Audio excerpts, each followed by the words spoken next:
नमस्ते। चलिए आज एक बहुत ही दिलचस्प सफर पर निकलते हैं। ये कहानी है उन सामाजिक, धार्मिक और राजनीतिक आंदोलनों की जिन्होंने कह सकते हैं आधुनिक भारत की नींव रखी। हम मिलकर देखेंगे कि कैसे अलग-अलग सोच और संगठन एक साथ आकर एक देश की कहानी बुनते हैं। ओहो! इतने सारे नाम, संगठन और तारीखें देखकर थोड़ी घबराहट होती है ना? ऐसा लगता है कि अरे बाप रे, ये सब कैसे याद होगा। पर फिक्र की कोई बात नहीं, हम यहां इसीलिए हैं। इस पूरी जानकारी को हम मिलकर स्टेप बाय स्टेप आसान बनाएंगे। तो चलिए कहानी शुरू करते हैं। सबसे पहले चलते हैं उस दौर में जब भारत में बदलाव के पहले बीज बोए जा रहे थे। ये वो शुरुआती सामाजिक और धार्मिक सुधार आंदोलन थे जिन्होंने आगे चलकर होने वाले बड़े बदलावों के लिए समझिए एक तरह से जमीन तैयार कर दी। तो लिस्ट की शुरुआत होती है इन शुरुआती संगठनों से। और एक चीज पर गौर कीजिए, राजा राममोहन राय का नाम बार बार आ रहा है। ये कोई इत्तेफाक नहीं है। उन्हें यूं ही आधुनिक भारत का जनक नहीं कहा जाता। सोचिए, वो पहले इंसान थे जिन्होंने सती प्रथा जैसी भयानक कुरीतियों के खिलाफ आवाज उठाई और कहा कि हमें पश्चिमी शिक्षा को अपनाना होगा। और ब्रह्म समाज, वो उनकी इसी सोच का एक जीता जागता नतीजा था। अच्छा, अब यहां एक बड़ा इंटरेस्टिंग मोड़ आता है। ध्यान से देखिए, संगठनों के नामों में अब ब्रिटिश और सार्वजनिक जैसे शब्द आने लगे हैं। इसका क्या मतलब हुआ? इसका मतलब यह है कि अब बात सिर्फ सामाजिक सुधारों की नहीं रह गई थी। अब लोग ब्रिटिश राज के तहत अपने राजनैतिक हकों की भी मांग करने लगे थे। और इस बदलाव को लीड कौन कर रहे थे? दादा भाई नौरोजी, जिन्हें हम सब the grand old man of India के नाम से जानते हैं। इस दौर में ना शिक्षा एक हथियार की तरह इस्तेमाल हो रही थी। जरा सोच कर देखिए, साल था 1851, जब लड़कियों को पढ़ाना लिखाना एक बहुत बड़ा टैबू माना जाता था। उस वक्त ज्योतिबा फुले ने सिर्फ लड़कियों के लिए एक स्कूल खोला। ये कितना कितना रेवोल्यूशनरी कदम रहा होगा। और ठीक इसी तरह सर सैयद अहमद खां साइंटिफिक सोसाइटी के जरिए मुस्लिम समुदाय को मॉडर्न साइंस से जोड़ रहे थे, ताकि वो किसी भी हाल में पीछे न रह जाएं। तो इस पहले दौर के खत्म होते होते भारत समझिए विचारों की एक लैब बन चुका था। पूना से लेकर लंदन तक हर जगह सुधार की छोटी छोटी चिंगारियां जल रही थीं। और ये सारी चिंगारियां भले अलग अलग थीं, पर ये सब मिलकर एक बहुत बड़ी आग जलाने की तैयारी में थीं। कौन सी आग? एक संगठित राष्ट्रीय आंदोलन की आग। चलिए अब आगे बढ़ते हैं दूसरे दौर में। ये वो वक्त था जब ये सारी बिखरी हुई कोशिशें अब मिलकर एक बड़ी, एक राष्ट्रीय राजनीतिक पहचान का रूप ले रही थीं। इसे हम महान जागृति का दौर कह सकते हैं। ये जो दशक था ना, बड़ा ही दिलचस्प था। देखिए, एक तरफ थे आर्य समाज जैसे संगठन जो कह रहे थे कि हमें अपनी संस्कृति और धर्म की जड़ों की तरफ लौटना चाहिए। और दूसरी तरफ इंडियन एसोसिएशन जैसे ग्रुप्स थे जिनका पूरा फोकस पॉलिटिकल राइट्स पर था। तो इससे क्या पता चलता है? इससे पता चलता है कि राष्ट्र आखिर होता क्या है, इसकी परिभाषा को लेकर ही अलग अलग विचार सामने आ रहे थे। और फिर आता है साल 1885। ये भारतीय इतिहास में एक टर्निंग पॉइंट था। पहली बार पूरे देश के पढ़े लिखे लोगों को एक साथ एक प्लेटफॉर्म पर अपनी बात रखने का मौका मिला। जी हां, इंडियन नेशनल कांग्रेस की स्थापना। इसने सारी बिखरी हुई आवाजों को एक कलेक्टिव वॉइस में बदल दिया। और यहीं से हमारे आजादी के संग्राम ने एक ऑर्गेनाइज्ड शक्ल लेना शुरू किया। अच्छा, कांग्रेस बन गई, इसका मतलब ये बिल्कुल नहीं था कि समाज सुधार का काम रुक गया। नहीं, बल्कि ये दोनों चीजें साथ साथ चल रही थीं। महादेव गोविंद रानाडे जैसे लोग थे जिनका मानना था कि पॉलिटिकल फ्रीडम का तब तक कोई फायदा नहीं जब तक हमारा समाज अंदर से मजबूत न हो। और उधर स्वामी विवेकानंद, वो रामकृष्ण मिशन के जरिए भारत के सेल्फ रिस्पेक्ट और स्पिरिचुअल प्राइड को जगाने में लगे हुए थे। जैसे ही सदी बदली, राजनीति का मिजाज भी बदलने लगा। अब जो युवा थे उन्हें लग रहा था कि भाई सिर्फ अर्जियां देने से आजादी नहीं मिलने वाली।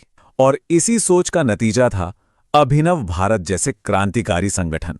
वहीं दूसरी तरफ मुस्लिम लीग की स्थापना हुई और इसने ये साफ कर दिया कि अब आइडेंटिटी और रिप्रेजेंटेशन की पॉलिटिक्स भी हमारे स्वतंत्रता संग्राम का एक बहुत जरूरी हिस्सा बनने वाली थी। और अब हम पहुंचते हैं आखिरी और सबसे डिसाइसिव फेज में।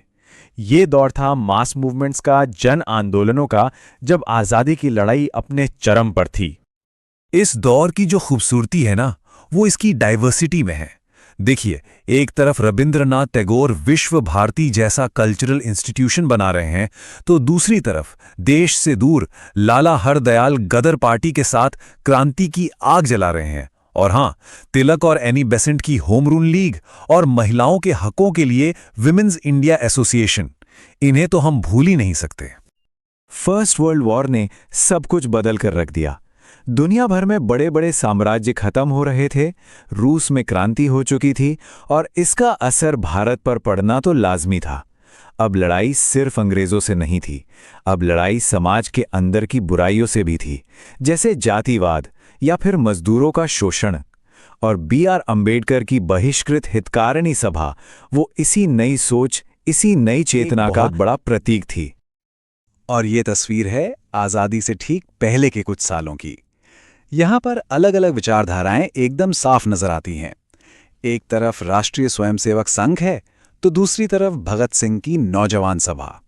और फिर आते हैं सुभाष चंद्र बोस, जिन्होंने फॉरवर्ड ब्लॉक, आज़ाद हिंद फौज और आज़ाद हिंद सरकार बनाकर स्वतंत्रता संग्राम को एक बिल्कुल ही नया मोड़ दे दिया। तो ये तो हो गई पूरी टाइमलाइन। अब एक काम करते हैं, चलिए कुछ मेन हस्तियों और उनके विचारों को थोड़ा और करीब से समझते हैं, वो लोग जिन्होंने इन आंदोलनों को एक दिशा दी। अगर इस पूरी कहानी में हमें किसी एक हीरो से शुरुआत करनी हो, तो वो यकीनन राजा राम मोहन रॉय ही होंगे। उन्हें father of the Indian renaissance क्यों कहते हैं? क्योंकि वो पहले इंसान थे जिन्होंने इतनी हिम्मत दिखाई और कहा कि देखो, हमें अपनी परंपराओं पर गर्व तो करना है, लेकिन साथ ही पश्चिम से जो अच्छी चीजें हैं उन्हें भी अपनाना होगा। राजा राम मोहन राय का मानना था कि समाज को बदलने का सबसे बड़ा टूल है एजुकेशन। उन्होंने इंग्लिश और साइंस की वकालत क्यों की? क्योंकि वो जानते थे कि अगर भारत को दुनिया के साथ चलना है तो मॉडर्न नॉलेज को अपनाना ही पड़ेगा।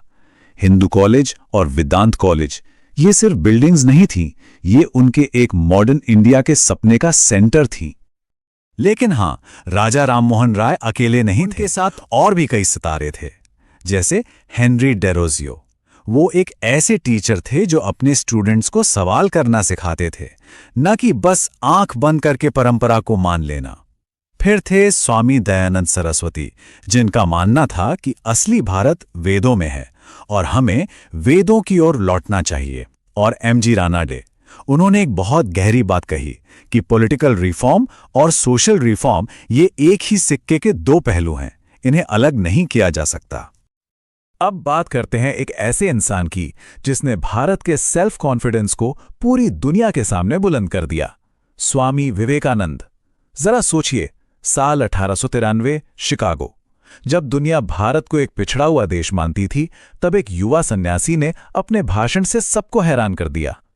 उन्होंने सिर्फ आध्यात्म की बात नहीं की, उन्होंने भारत के नौजवानों में सेवा और कर्म की एक नई एनर्जी भर दी। वैसे एक बड़ी मजेदार बात है, स्वामी जी का असली नाम नरेंद्रनाथ दत्त था। उन्हें विवेकानंद नाम खेतड़ी के महाराजा ने दिया था जब वो शिकागो जाने वाले थे। है ना इंटरेस्टिंग? इतिहास ऐसी तो छोटी छोटी कहानियों से बनता है। अलीगढ़ आंदोलन की कहानी को हम 3 आसान स्टेप्स में समझ सकते हैं।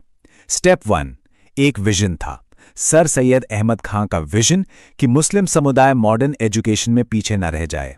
स्टेप 2, उस विजन को हकीकत में बदला गया और एंग्लो ओरिएंटल कॉलेज की नींव रखी गई।